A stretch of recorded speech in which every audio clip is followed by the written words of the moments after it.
If you take in America, 5 people owning more than the bottom 50% of America, and they are struggling. Their food prices are going up 4.5% a year. Everything's getting difficult. It's the have-nots versus the have-yots. You don't really feel the inflation that much. It's insidious. You don't realize what's happening. And yet, even their target of 2.5% is quite a lot. And over my lifetime, the dollar and the pound have nearly lost 90% of their purchasing power. 90. Listen to that. They've nearly lost all of their value. It's the greatest unfair, immoral tax that exists on the planet.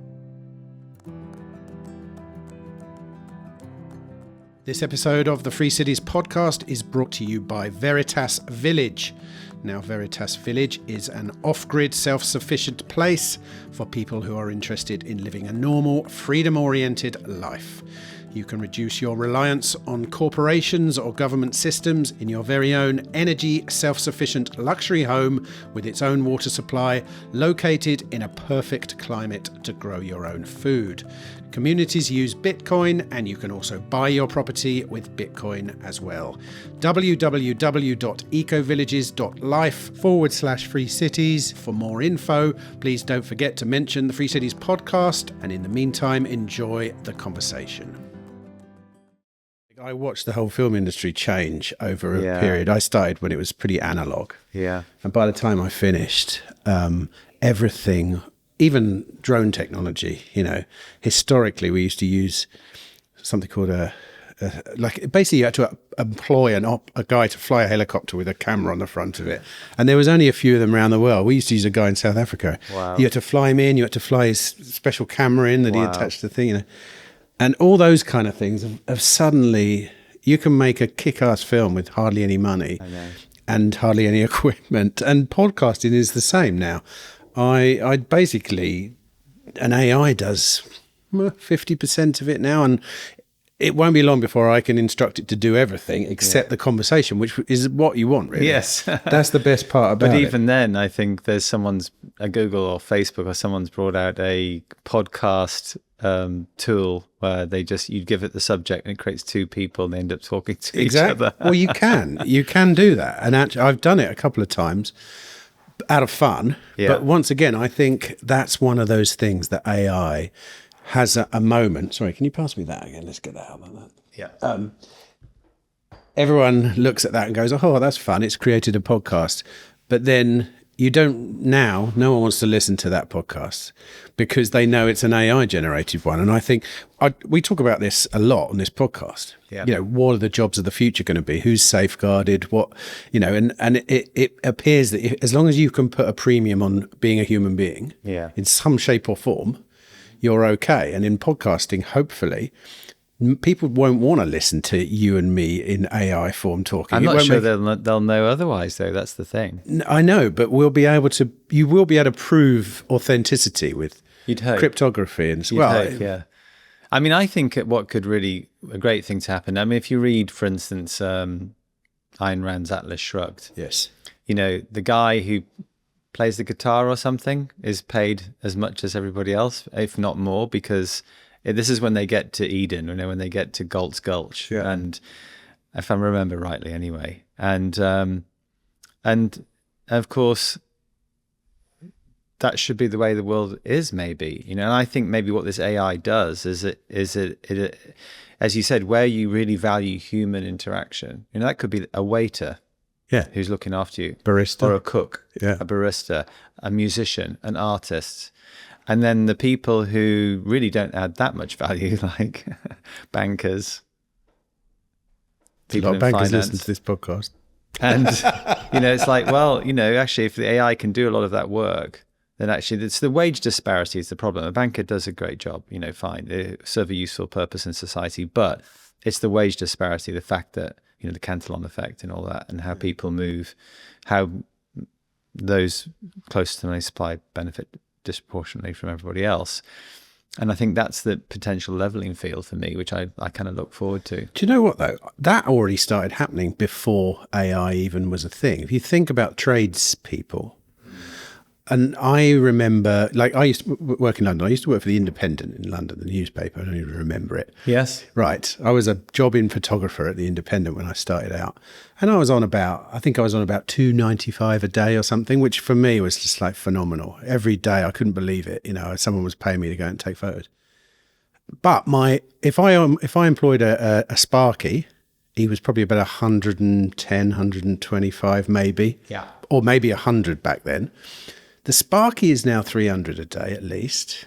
And the job I used to have, which doesn't exist anymore, obviously, but there are still people that do that kind of job.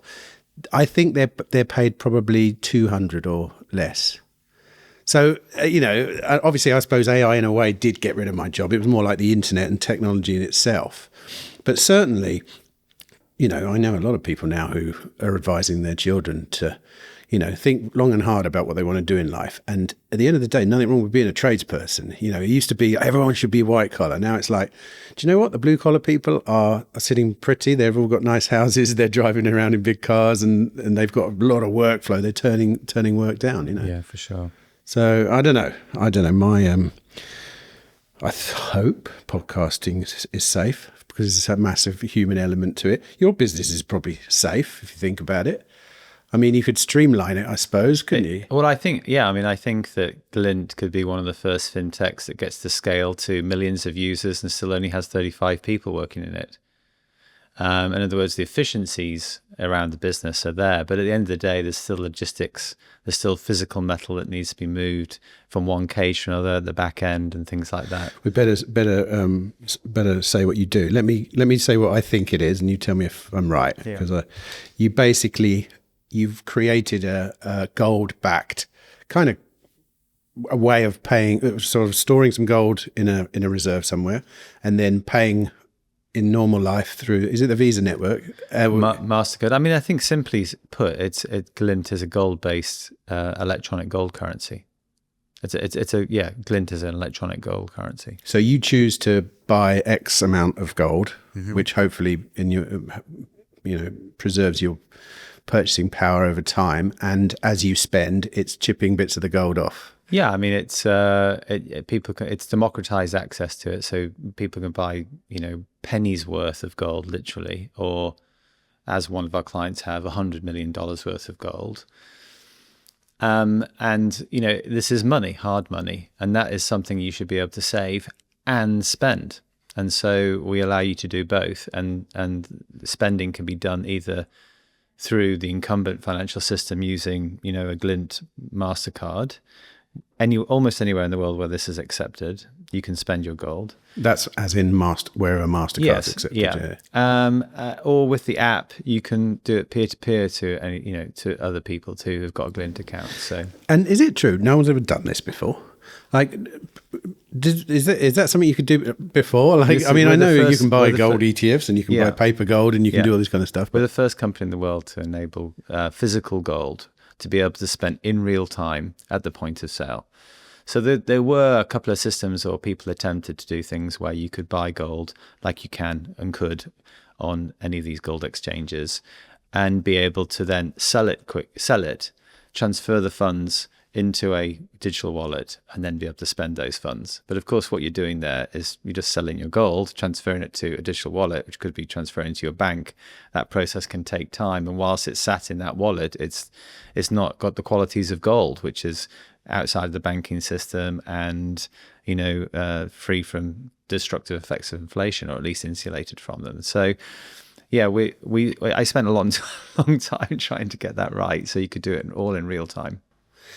I mean, I like the way you say gold is money, because I'm a Bitcoiner. So I think Bitcoin's money, and I think obviously there's a massive amount of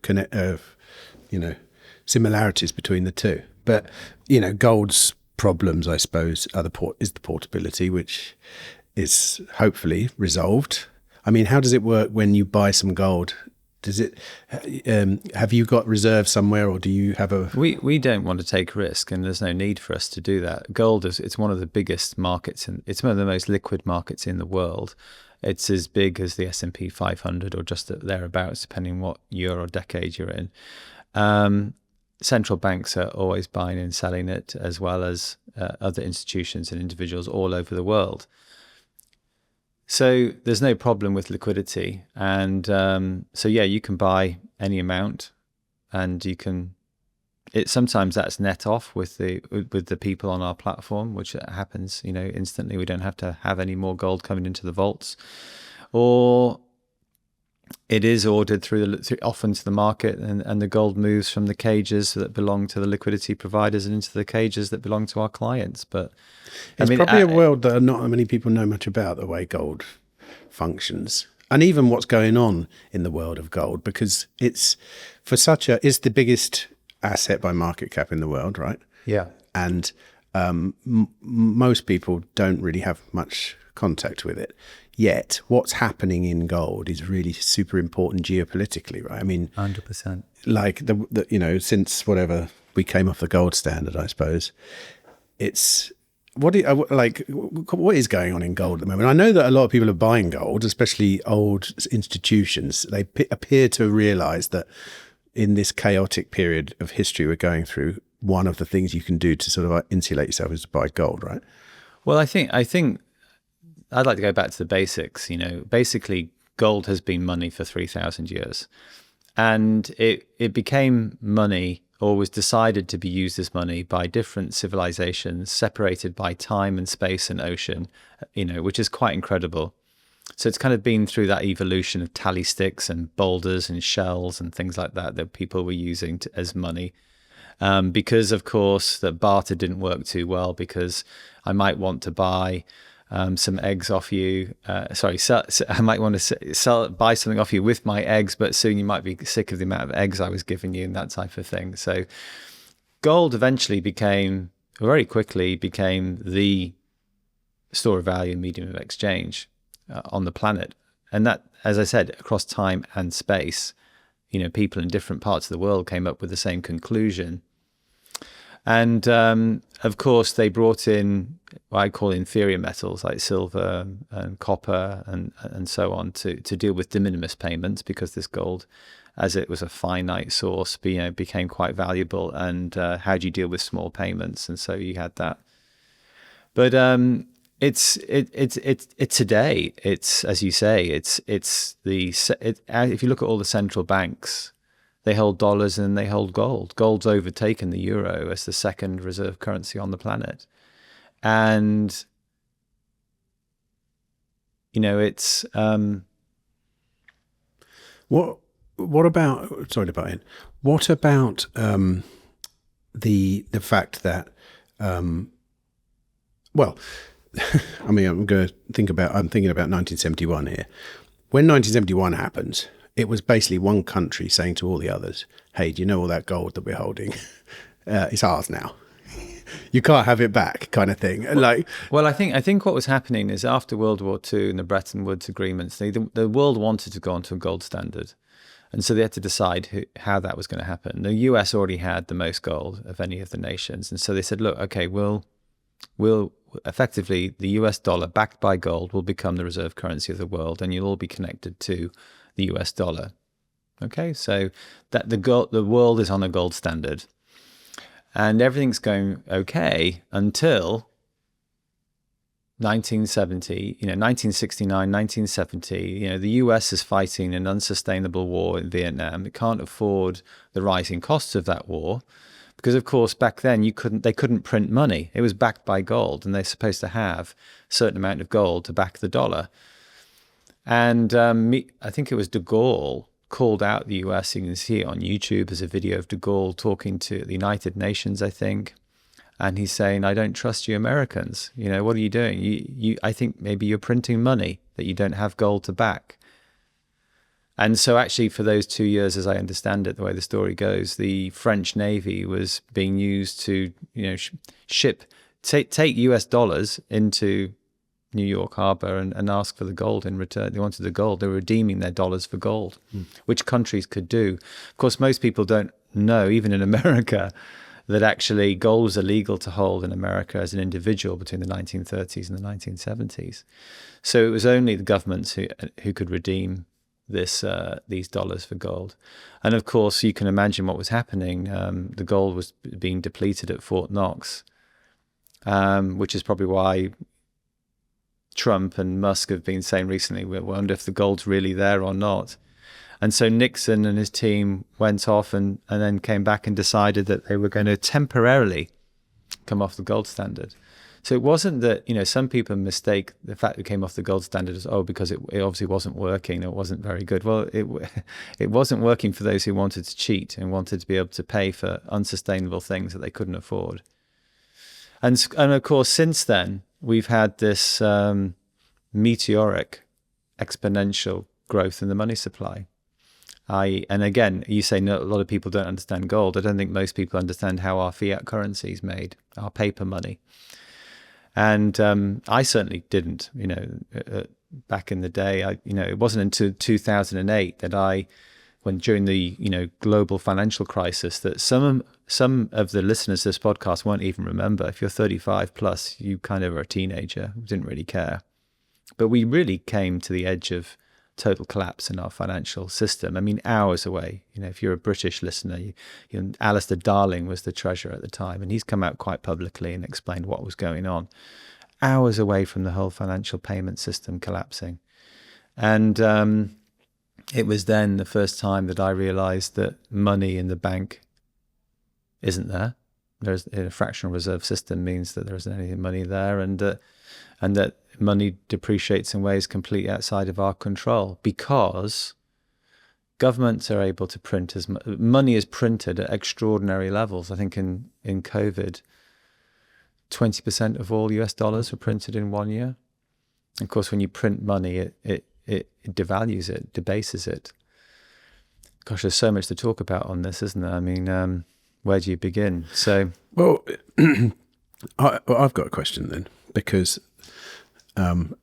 like you say, governments will always government, and when they see an opportunity to cheat, which they did in 1971, they will. And I suppose herein lies the problem with gold is unless it's a bearer asset, unless you and me are actually swapping a piece of gold with us now, it kind of happens in the ether. And isn't it likely that whatever happens, the system might always trend towards the people in power saying, right, let's have an eye. We can't ship tons of gold around because it's too heavy, and you need like armored vehicles and guards and stuff. So let's write a piece of paper that represents this bit of gold. I'll send that, or a digital note now, I suppose. And when it pops up the other end, we know we're good, but we don't have to move the gold. And I would guess probably that's always going to happen, isn't it? Well, I think it always happens when you're trusting governments to be able to manage your money. Correct. And, that's happened in Roman times when the aureus was, their way of debasing the gold currency was to drill a hole through the middle of the coin and take that gold out and create another coin with it and pretend that coin was worth the same before the hole was drilled. Since the hole was drilled. But I think Glint's a private company, and people have a contract with us, and it means they own their gold. That is their gold. It's not ours. It's not like a government that's issuing a fiat currency that may or may not be backed by something. That's not what it is. This is your gold. That's not our gold. It's not Glint's gold. That's Glint customer gold. If Glint goes bust, it remains the property of the customer. It can't even be touched in a bankruptcy. Yeah. So it's very, very different to a fiat currency. And of course, the gold doesn't ever move. This idea that it has to move all the time. Most of the gold doesn't move. Very often, sometimes it does. But it doesn't create an incumbence on the ability for it to be used electronically. The ownership of that gold can move instantly from one person to another through electronic instruction, just in the same way that a token can as well. We were talking earlier in the lift actually about London and places on the up and places on the down and stuff. And I do. People know this. I do think of England and London in general as on a bit of a downward spiral at the moment. And one of the ways we see that is the government appears to be slowly looting everyone of as much money as they can through taxes, through whatever. Yeah. And the ultimate tax is this 6102, isn't that what it's called? Where they just take away your stuff, which is, I think you mentioned just earlier, was that from 1930 to... It was in the US from 1930s to 1970s. They banned personal ownership of gold. It was confiscation of gold. But at the time, I think people don't understand necessarily the context. At the time, until 1971, the gold price, there was a fixed price between the dollar and gold. Dollar was gold, so to speak, kind of thing. And so when they came out and they said, we need your gold, it's kind of your duty to give us your gold, we need it, then people really didn't feel that they were going to be losing out because you were given the equivalent amount of dollars and the gold price never changed. But then didn't it double? Of course, when they unleashed it and as a free market, then of course that's exactly what happened. But I think that therefore, because we're already in that situation, I don't think that could happen again. You don't? I don't. I hope not. I mean, look, I think some of the society's filled with all kinds of challenges. I was just actually thinking about writing a tweet or writing an article about this. I'd listened to a podcast about Gary Stevenson, the podcaster, this morning. I thought, well, I agree with some of the things, but not all of them. Who's that? Who's Gary Stevenson? He's a blogger, podcaster who he's apparently a trader who's now talking he's talking quite Gary's economics. Yeah, Gary. He's talking a lot. Oh my God, that guy is so annoying. He's talking about a lot of things, and his solution is the state. His solution is the tax state and harder. taxation. Yeah. But actually, let's look at I think actually in his conversation, the problems, the situations, the symptoms are all quite real. And actually the conclusion and what you do about it is the hard bit, I think, that people don't understand. But I think what people see and what people have to deal with on the face of it are these rising prices. The rising prices of housing, for instance, is one of the biggest ones that really comes through. Although, inflation at food this month in the UK is 4.5%. So that's really hits those who are least well off. And, I was born in Sunderland, which is, one of the cities furthest away from the money supply where it's created in London. And I feel like all through my life, no matter how hard I've worked, it's always felt like I'm swimming against the tide. Because no matter how much you save, as you save, the things you're saving for become further out of reach. And maybe that's a good idea, a good pivot into explaining this. How is money made? It's made in two different ways. One, banks have the ability to just literally create out of thin air. Ex nihilo is the Latin term of it, out of nothing. And yes, they have some constraints around the ratios of how much they can create out of nothing. It is linked tenuously to the amount of deposits we all put into the bank.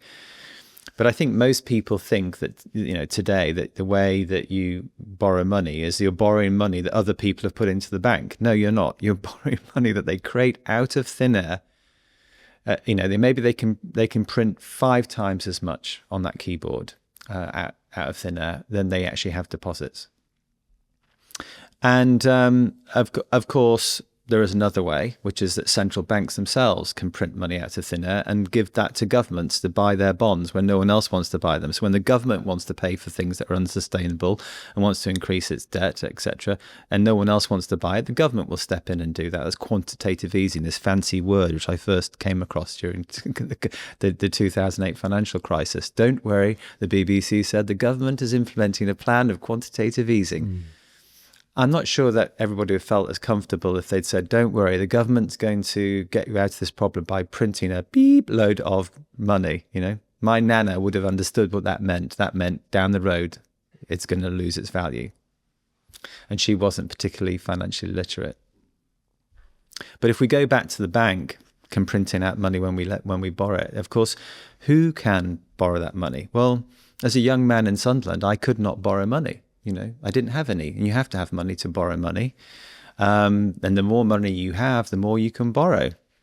So, of course, and the way the mortgage market works and property and assets, of course, I can take £100 and I can borrow £500. Or if I have let's put it into mortgage terms, I have £20,000, I can get a mortgage for £100,000. But if I've got £100,000, I can get a mortgage for £500,000. And this is... So the more you have, the more you can borrow. And of course, this is why 5 men in America own more than 50% of the whole United States of America. That's because they've been able to borrow increasingly larger and larger and larger amounts of money to the point where it's in the absolute billions of dollars.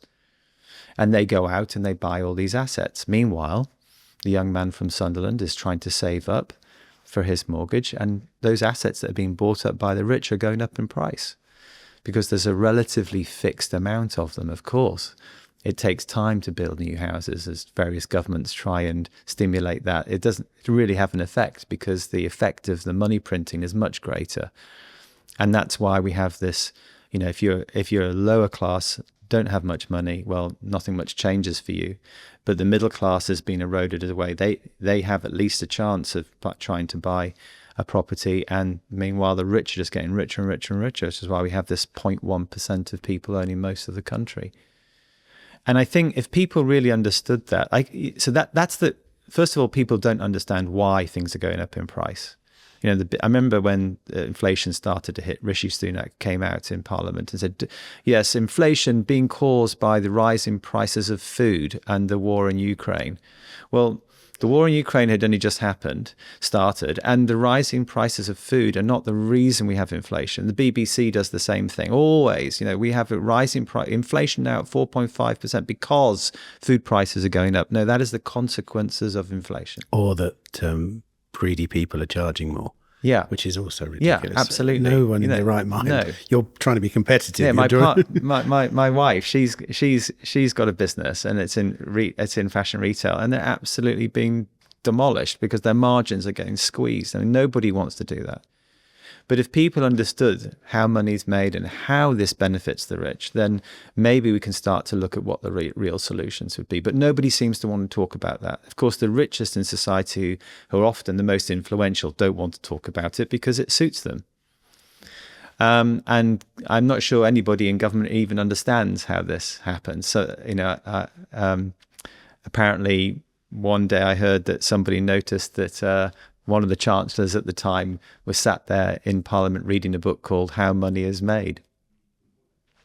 You can't make this stuff up. So I don't think many people understand it. I don't think any politicians understand it. So then how can we even get to the solution? Of course, you can understand why Gary is saying, well, we need to redistribute the wealth. At the end of the day, the system is benefiting some disproportionately from those further away from the money supply.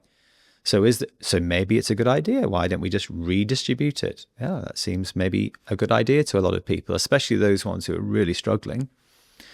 And I'm sure a lot of people will vote for that. But the problem, of course, is that you get, in the same way the existing monetary system benefits people disproportionately and has unintended consequences, redistributing wealth and letting a government decide how that is done also creates distortions in the economy, misallocation of resources, who gets that, and could end up in an even worse situation, which we have seen in previous socialist, communist type scenarios, which don't obviously work.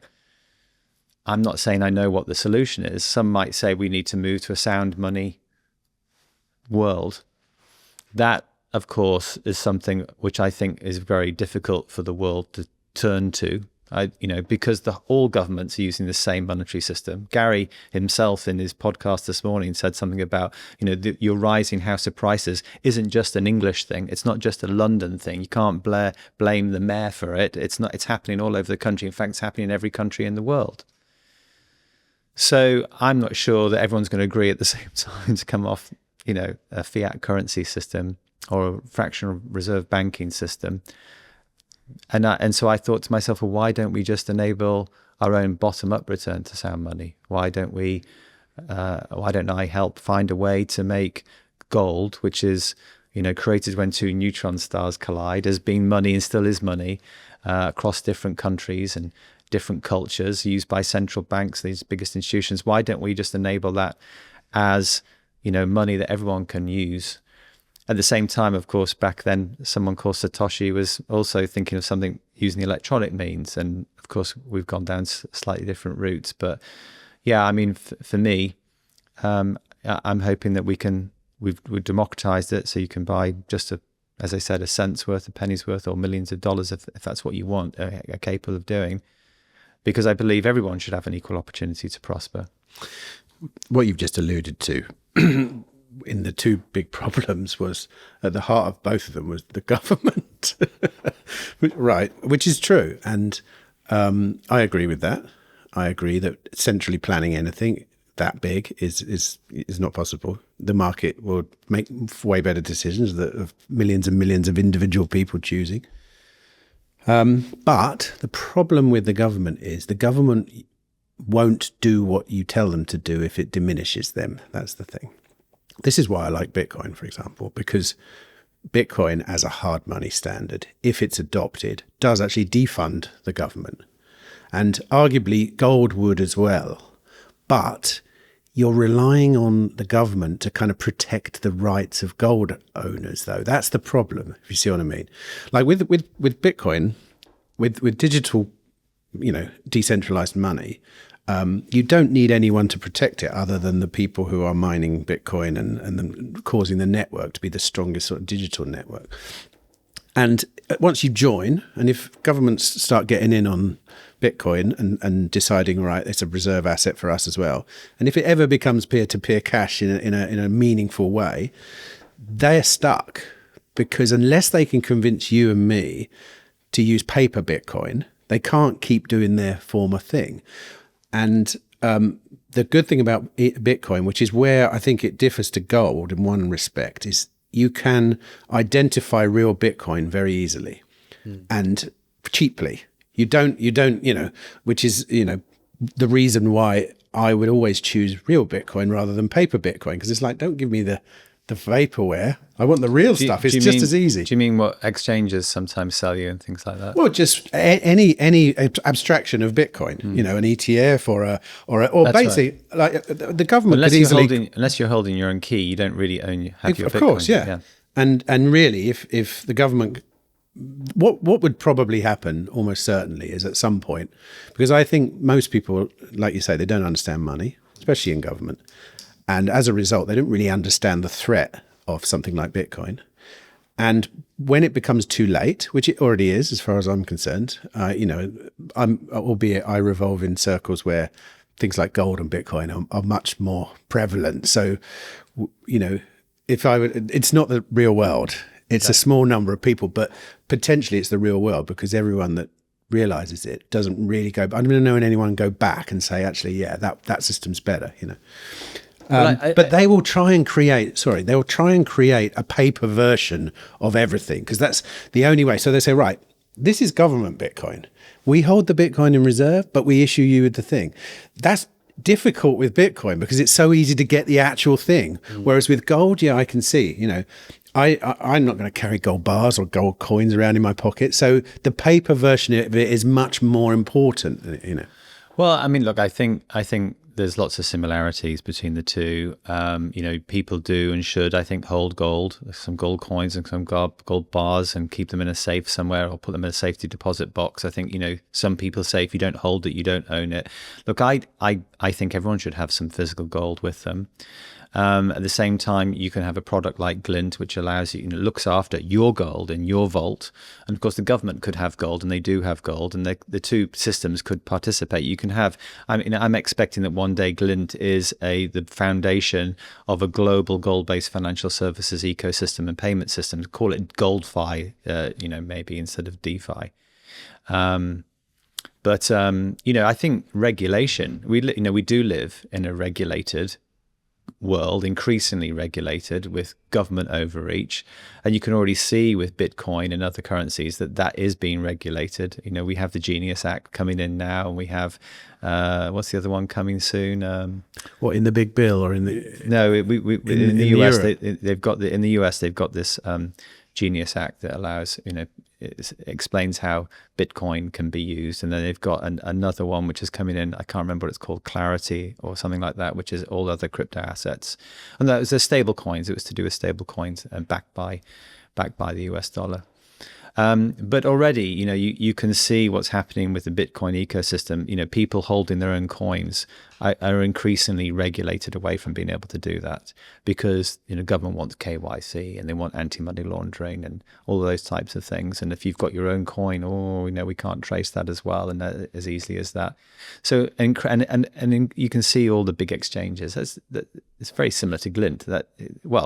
Actually, I don't know. I'd have to look into the terms and conditions of those exchanges. I don't know if you really do own that gold, that Bitcoin. And in some British probably not exchanges, effectively you're exposed to the price of gold, but actually the underlying asset is actually owned by the exchange, which for me is like, well, you're not really owning it at all. So what am I trying to say? Well, you can physically own it. You can own it through a custodian that's outside of government. And of course, government could do their own thing. So I do believe that you could have a gold system that the government using, but you can still have control over your own gold and your own money. I suppose my question is then, why would the government give up the fiat system? It's literally the best thing that's ever happened to the government. I don't think it will. Because, as you say, there's lots of reasons why they want to be able to do that, including printing their own money. I mean, the US has had the ultimate privilege since 1971, an exorbitant privilege of being able to print, because it could print as much money as it wanted. And because they effectively moved off a gold standard to a petrodollar standard. So one of the questions people might ask is, well, when the dollar came off the gold standard, why would anybody in the world use the dollar? Why would they carry on doing it? And the answer is because they flew to the Middle East, as some of your listeners will already know, and they did a deal with the Saudis and said, look, if you carry on insisting on accepting dollars for your oil, we will protect you militarily. And so it went from a gold dollar to a petrodollar. Of course, what we've seen just recently, maybe the last 10 years, with COVID and with the war in Ukraine, etc., as the dollar was weaponized again for the next time, it's been weaponized a lot of times, but it was weaponized again against the Russians, is this demise of the US dollar, especially in the East. And so now, people are paying for oil in all kinds of different currencies, including gold. So whether it's rubles or whether it's renminbi or whether it's the Chinese yuan or whether it's gold, they're now using other currencies. And so that tie has been broken. And so there's definitely an erosion, should I say, in confidence in the US dollar. But it's still, at the end of the day, the main medium of exchange on the planet. And I think it's going to be a long time before that's broken. And I think central banks in America certainly believe that. But it's interesting to see what's happening at the state level. So I don't know if you know anything about constitutional gold currency. Is that a US thing? Yeah. So about 2 years ago, I heard that Glint had been mentioned at the Texas Senate. And I didn't quite know what this was about. It was something to do with this thing called constitutional gold currency. And they said, look, if we pass this legislation, we're going to need a platform like Glint. So I got in touch with the people and said, what's all this about? And it turned out there were 6 different states thinking about using their existing constitutional right to make gold and silver an authorized currency in America. Actually, not necessarily the physical gold. Maybe I'll tell the story like why they're doing this first. So the states are here worried about $37 trillion of debt. I mean, that's a big number. Is that the US debt? A trillion is a big number. A trillion seconds ago was 36,600 and something years ago. Right, trillion. And there's $37 trillion of debt. How did they build up so much debt? Well, because the British government can't do that. We saw how Liz Truss, how long she lasted in government before getting chucked out, just by simply, suggesting they might be borrowing some money. The US had this huge debt because they could print, everyone needed the dollar. And the US Senate actually, bipartisans, declared that $37 trillion worth of debt, it was 36 trillion just a few months ago, now it's 37 trillion, was a matter of national security. And everybody knows it. And the US states certainly feel it and think about it. They're worried about CBDCs, they're worried about inflation, all of these things coming from a fiat currency system, the US dollar. But what can they do about it? Because the US Constitution, Article 1, Section 10, Clause 1, specifically says that no state may make its own currency except gold and silver. So, as in backed, or you're allowed to spend gold. But like a certificate of ownership for gold is considered gold. Right. It's been tested at the Supreme Court numerous times. But effectively, gold ownership, gold can be used in the payment of debts. Yeah, in 5 states. Only 5 states. Well, this was 6 states when I first met them 2 years ago. And they hadn't passed the legislation, though. They were thinking about it. Texas had already built it, so it went on to build its own gold depository. But they only meet every 2 years to do legislation. And the second time, I think, they got themselves into a mess because they tried to impeach their treasurer or something like that. So they went from being first mover to being not the first mover. This year, 22 US states have been considering, drafting, or even passing laws to do with constitutional gold. And as of today, just over the last few months, we see that Utah was the first to pass legislation with bipartisan support. Nearly in every state, bipartisan support, because the Democrats see this as an economic justice issue. You know, the Republicans see it as a freedom issue. And but unfortunately, in Utah, the governor vetoed the bill. So not sure why. His excuse, I think, was that he didn't think the technology existed, although he'd had a committee looking into this. And I'll come back to that in a second. It's quite interesting who was on the committee. Do you know who the governor, who he was? Yeah, Cox is the governor, and What's his track record previously? I'm not too sure. I've learned a lot about US politics as I've gone state to state and helped some of these amazing people with their argument, because one of the challenges, of course, is that people go, what are you talking about, making gold and silver currency? Oh, you expect to go around and chipping a bit of gold off at the Starbucks? So I've been able to go into Capitol buildings and show legislators, look, it's really easy, you can do this already. Hold a minute, before you go on, what's the difference between that, though, and what you're doing?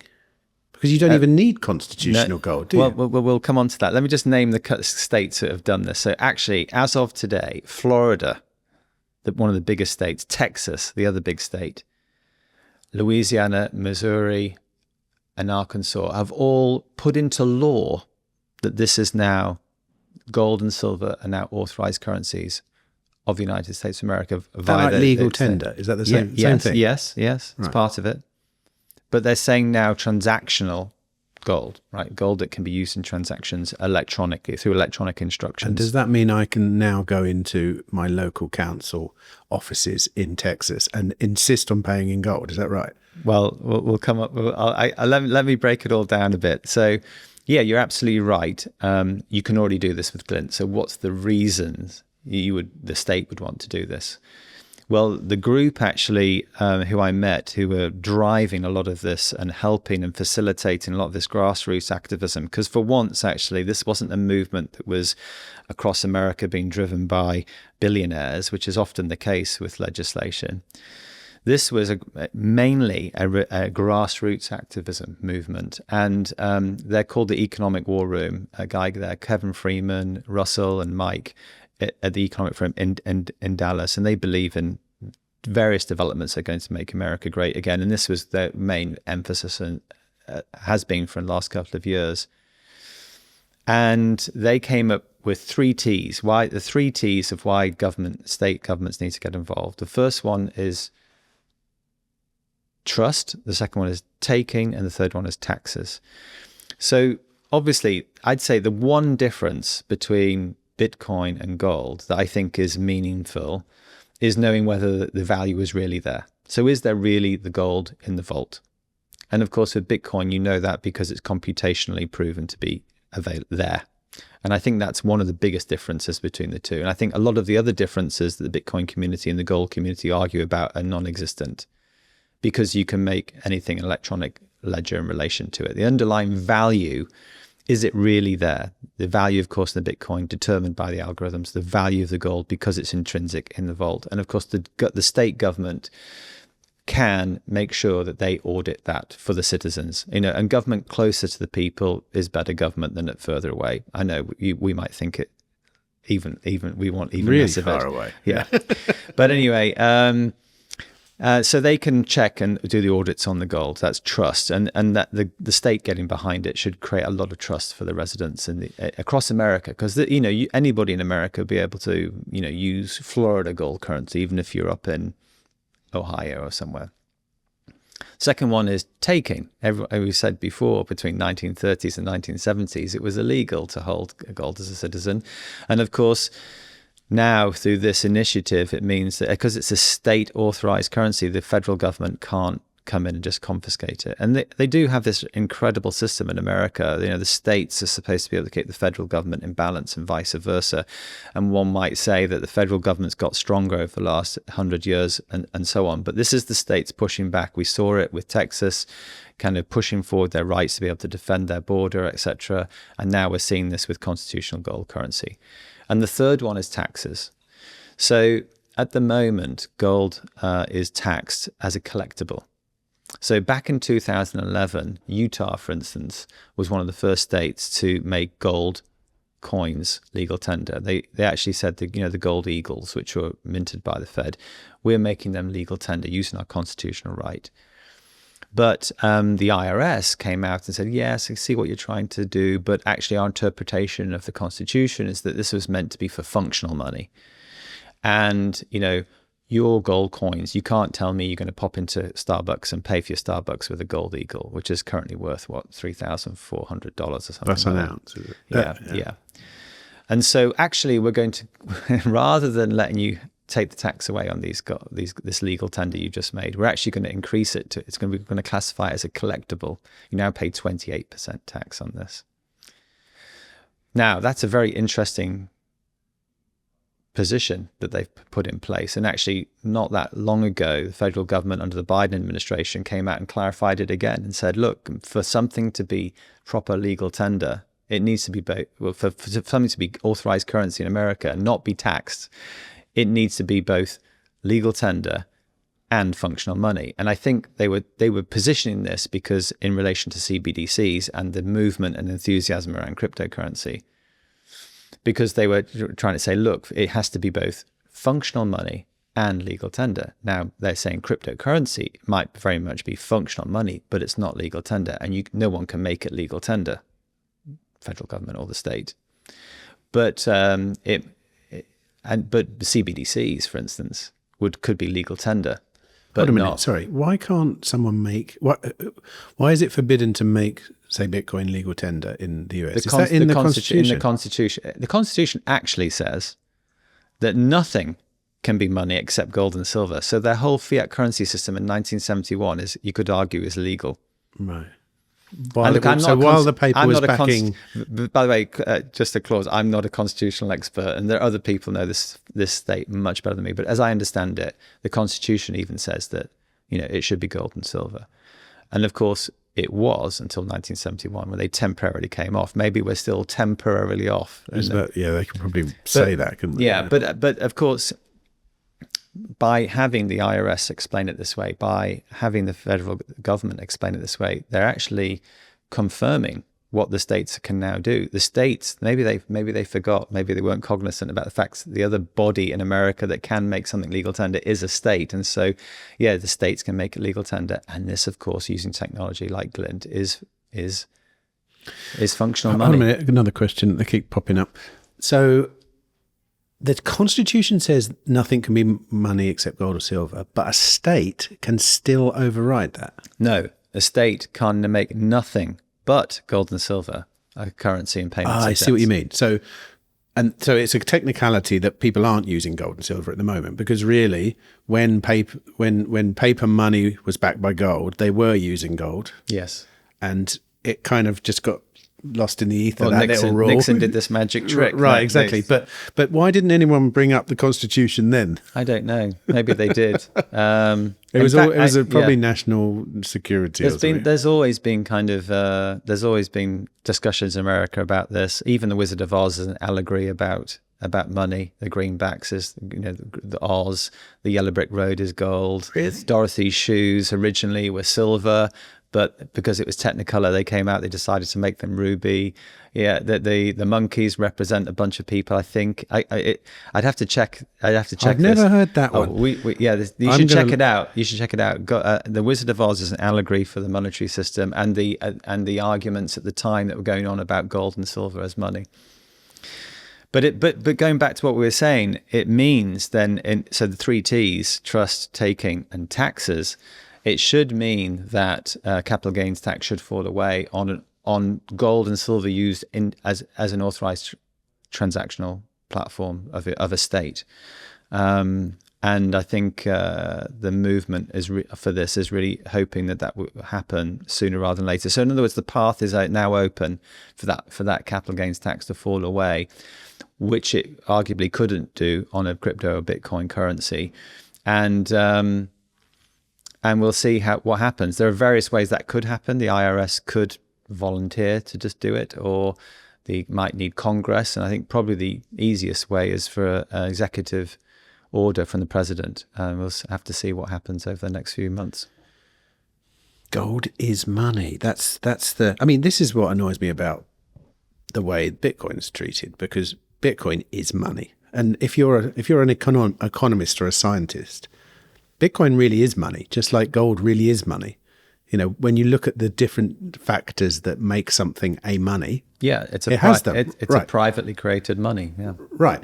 So, but that's what annoys me about people saying, we talked about this on this pod the other day, and Farage came out at the Bitcoin conference and said, I'm going to slash capital gains tax on Bitcoin to 10%.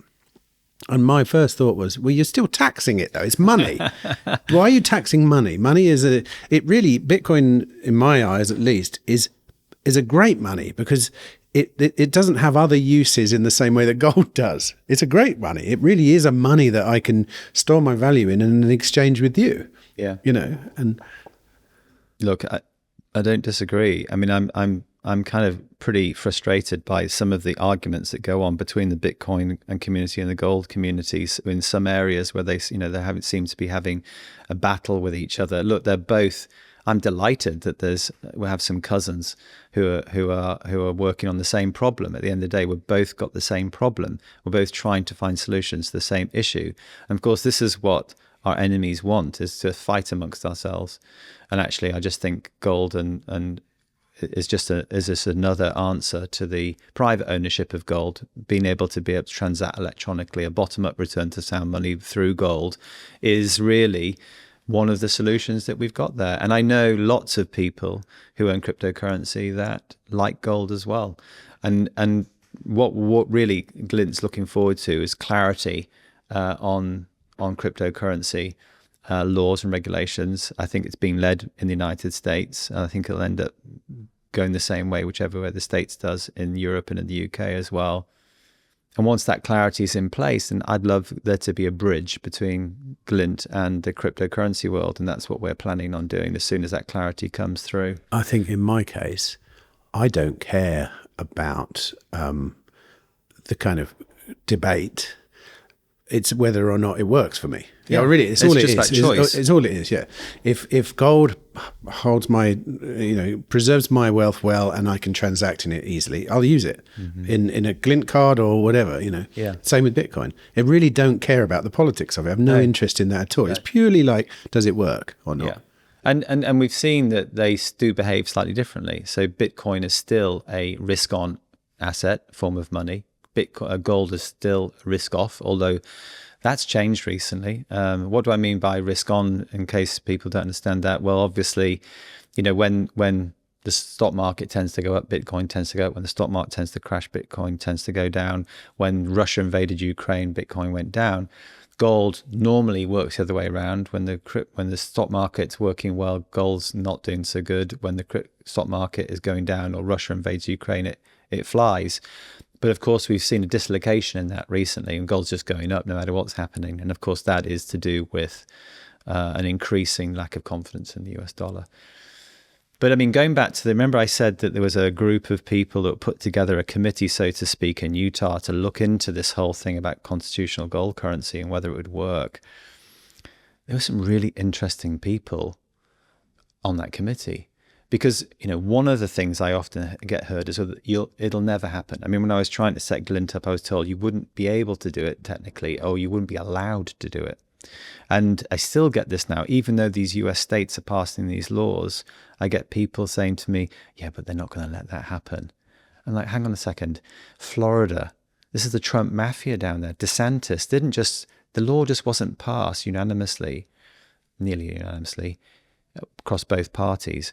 He came out and did a full-on press release about it. This is the whole Trump land down there. The AG, the Attorney General, the Patronus, the finance, the CFO of Florida. These are people running the country. Really, they're all part of that group. And on this committee in Utah, they had Wall Street titans like Gary Crittenden, who was the he was the CEO, I think, CFO of American Express. And you had Randy Quarles, former vice chairman of the Federal Reserve. And his view is, look, people should have choice. He's definitely a libertarian. He said people should have choice. If they want to be able to store their value in gold, they should be able to do so. But I think that he and the people running the country believe that the dollar is still going to be the medium of exchange, even if its store of value is diminishing, its position as a store of value is diminishing. But of course, they're shoring up that store of value position by passing all this legislation around stable coins. And of course, Tether is one of the biggest buyers of US treasuries. Because it's offshore and it's not audited, we never know quite how much. But if it's running 80% if it's involved in 80% of all Bitcoin transactions, then it's going to be quite a lot. Well, monetary choice is the final boss of everything, I think, when it actually comes to it. And I personally don't think that will happen through a decision made by someone. I think people will be forced into that predicament. That's why I veered to the Bitcoin side, because I see it as a Trojan horse that will basically, by the time it's too late, the only way to, as most Bitcoiners know, the only way to play Bitcoin is to join in. And once you join in, the rules are very strict. Yeah. And you can't break them, and governments join in the end, and they can't break them, But the only thing the governments can do, and we've seen this time and time again, of course, is that they can make things illegal. Yes, and holding Bitcoin or gold, we've both seen how they've been made. They have been made illegal, I think, in some countries or some situations, or China. And over-regulation as well can effectively make it less effective and stuff like that. So. And I think you're a brave person if you go against the government and do something that's illegal. And look, that's a world we're talking about, which I hope and pray we never get to, because it's going to be a pretty difficult, bad place. The scenario where you're having to deal with the gold and the gold coins in your secret vault at home, or your Bitcoin on your USB stick or whatever, which you got to hide because no one can see that. I mean, I do wonder though, during the 6102, when they confiscated the gold, I wonder how many people just didn't give it in. It must have been a huge amount. Some people, but you've got to remember the context. Again, the dollar was fixed to gold. So it wasn't, what benefit did it have for them? The gold price wasn't going up; it was staying static. Yeah, but if you realised what was about to ensue, if you did, if a free market versus the government market, there were some people I'm sure who hoarded their gold. I would have thought a lot. Yeah. What I don't understand, right, just talking about it with you now, is how come no one's done this before? It just makes a lot of sense. Well, it does, but you needed the internet, and the same for Bitcoin. And you got to remember, it didn't happen. The internet, we've had credit cards for a while, haven't we? Why wasn't there a gold-backed credit card? Why didn't someone think that up? Is it just because we're in inflationary times? The meme's out there now that people are losing their purchasing power? I think inflation's insidious. Most people don't even have, up until COVID, they didn't really think about it. I agree. In 1970, I get the figures a bit wrong sometimes when I do this, but roughly, let's call it roughly, a house cost in the US $20,000 or 20,000 grams of gold. Okay. A house That's today all right, maybe costs $250,000, and that 20,000 grams of gold buys you 3 houses. But people, it's not like it's happened fast, and if you're born between you become a teenager, as I did so you become an adult, say 1990, and then you start thinking about buying a house, you don't really feel the inflation that much. It's insidious. You don't realize what's happening. And yet even their target of 2.5% is quite a lot. And over my lifetime, the dollar and the pound have nearly lost 90% of their purchasing power. 90. Listen to that. They've nearly lost all of their value. It's the greatest unfair, immoral tax that exists on the planet. So of course, Nigel Farage is still going to want to try and tax Bitcoin a little bit, because they're going to lose their ability to effectively tax you and get money for unsustainable projects through inflation. And so I think the psyche, most people on the street weren't cognizant about what was happening and I think that's one great thing about the Bitcoin movement, and a lot of young people as well, driven to despair, really, the inability to buy houses. And we have a whole generation of people now who are never going to feel that they're never going to be able to own a house. I remember sat in France. I was at one of these, in this restaurant where they have these French style dining where you're sharing a table together. And there was this American woman and her daughter visiting Paris, sat next to me. And then, we got chatting, and her mum said, I've told her just forget the idea about buying a house. And it was absolutely shocking. And so I think the younger people coming through is being part of this Bitcoin revolution. But I think that's one of its challenges as well, of course, is that there is a huge amount within the cryptocurrency which has got to get rich quick situation, which is driven by the inequality. And then you've got Gary's vision being welcomed by a lot of people because out of desperation, let's just tax the rich and move the money over here. And that's my biggest concern and worry, is that capitalism itself is getting a bad name because it's believed that capitalism isn't working for the people, when in fact it's the fuel on which the capitalism is running that is the problem. And if people realize that, because actually capitalism is much better than socialism. Capitalism, you should be rewarded for the hard work that you do, whatever that work is. And that money that you have should be solid. That really money, what it really is the ledger of promises between us all. And that really should be a beautiful thing. But of course, people look at money in very different ways now. It's funny though. You say people look at money in different ways. I do think that people are starting to think about money. It's, like you say, since COVID especially, because inflation is now noticeable. Like prices have pretty much doubled. Yeah. Really, doubled. Yeah. That's like Venezuelan style inflation. But all I know is my mum, I was talking to her on the phone the other day, and she said, I used to buy this. There's one bar of chocolate that she buys. It's one of those expensive dark chocolate ones. It used to be $1.99. It's now $3.99 for the same bar, because they've obviously refused to make the quality of the chocolate lower. But that's a massive increase. That's not even at 2.5%. You lose, your purchasing power quite quickly over, say, 5-10 years. But at 100%, I mean, it's out of it's out of this world. It's crazy, and they do actually change the ingredients so that they make the bars smaller, shrinkflation. Yes. And I've heard now they're changing the recipes. So instead of using a good quality sugar or honey or something, they're now putting other things in there which are lower quality. Of course. Yeah, and it's shocking. The burger. And when I was born, costs 55 cents. And then I think across most McDonald's, it's about $6. I went into one in New York and it was nearly $11. For a burger? For a burger. A McDonald's burger. Yeah. That they got the thing called the McDonald's index, which kind of shows you inflation because the burger itself hasn't changed much over the last 50 years. Look, it's all shocking stuff. And I think we're at an inflection point. I never thought for one second governments would be getting behind gold and silver, albeit state governments. We've had a small country, the governor of a central bank of a small country, even get in touch with us and say, please launch Glint in our country because we've got a large inflation.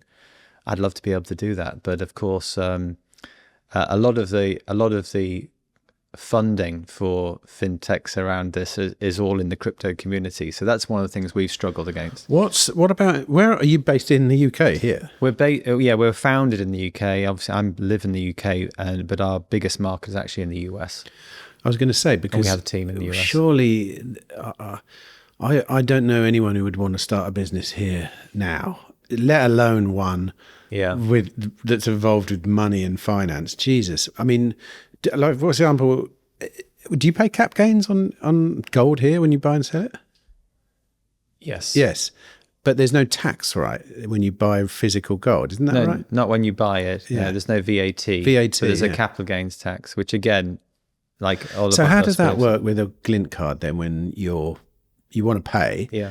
Does it automatically work out how much gold you've got, how much it's gone up, how much you're spending, and then what? Tell the inland revenue? I mean, look, it's a reality. It's a real problem. Same with cryptocurrency as well.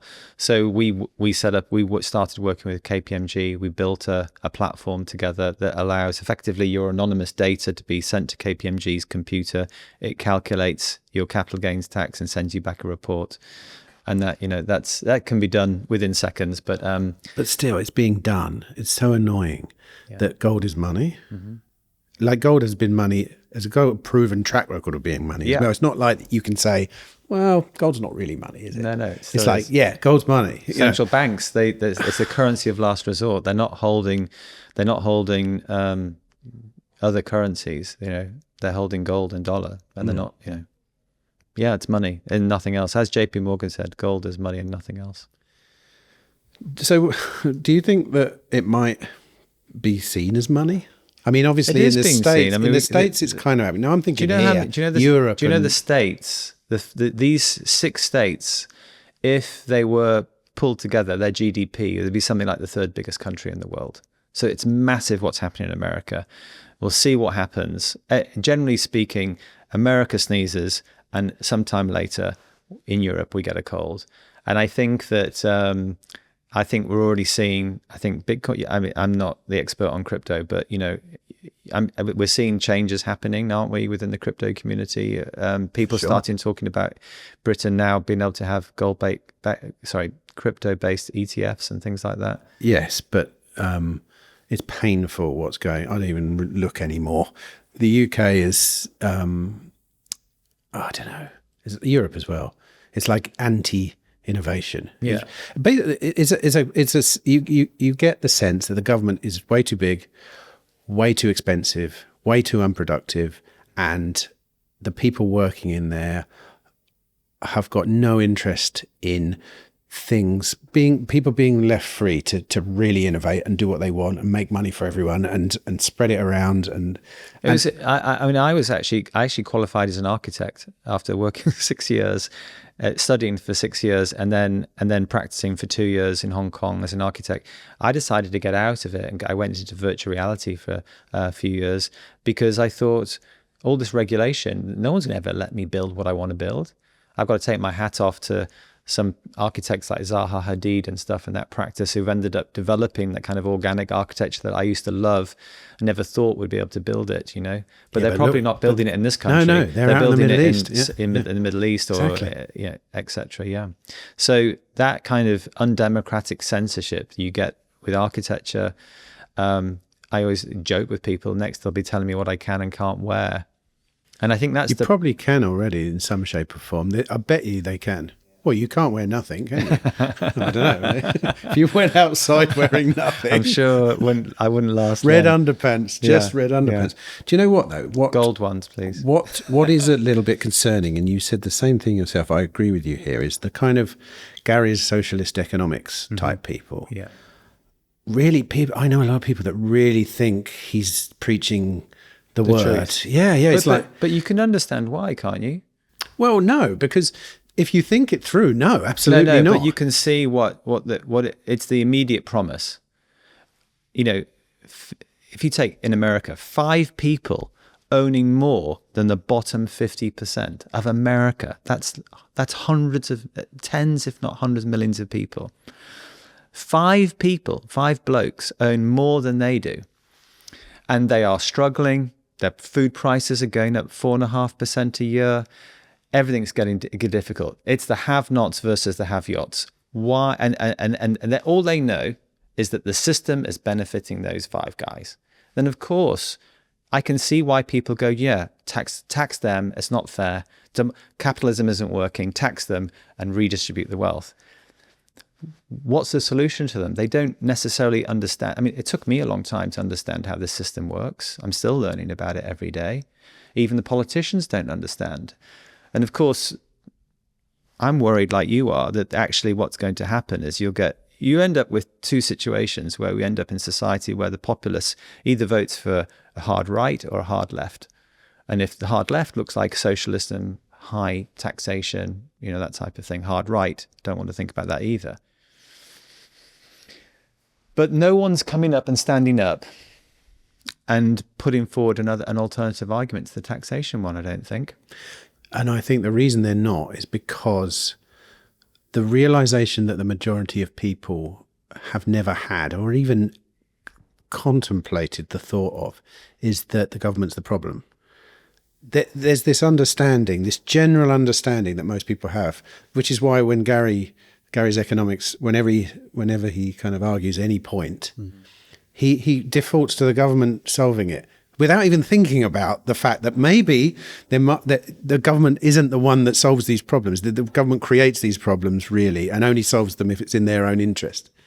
I think that I would say, I'd love to speak to Gary because he obviously cares. He thinks he cares, or he seems to care about the disparity in the world and the economic situation that the society is facing and the problem that causes. And he's from a working class background too. He understands that. He's lived in those places. Sunderland. I don't want to name places, but Cornwall, everywhere, anywhere basically. On the fringe, if you go far enough out, a few hours outside of London, is totally different to London. I mean, people who've just been brought up in London don't know what it's like in other parts of the country. It's unbelievable. It's like chalk and cheese. And this arrogance that you get with some entrepreneurs who, they believe that their entire success is down to their genius. Well, I'm sure they're very clever people, probably very driven, but they've had a handout. They've had a hose pipe of money since COVID. They had a hose pipe of money pointed at them. If you can't do well when you've got a hose pipe of money pointing at you, you've got to think about it.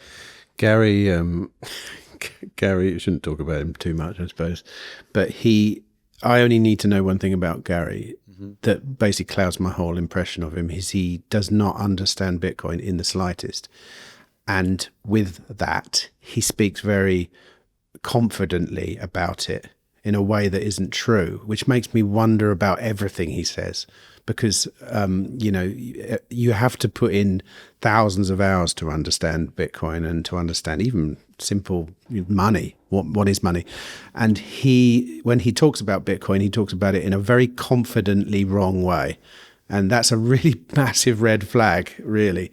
And obviously, yeah, he thinks that stealing from someone to give to someone else is the correct way to solve problems, which you and I obviously don't. Well, all I'd say is that I think in a way that's what happens at the moment, though. Money is stolen off people through inflation and given to other people. So it is happening that way, the other way around at the moment. I can see why people are attracted to the idea of reversing that, but I think the solution is far from that. But the problem is, I'm spending my time. Wish I could spend more time in trying to make the situation simple to understand for people. What is the result in the US currently then? What position are you at with that whole being able to call gold money? Something also, yeah. Well, the law is being put into action, and in some states they have instructed their CFOs or their finance directors or whatever of the state to make some rules around it. And they're quite simple rules in America. It's not as heavy regulation as over here. It's things like making sure the gold is audited. I know Florida, that happens in June next year. But I think in Louisiana and in Missouri, I think the legislation is a lot lighter.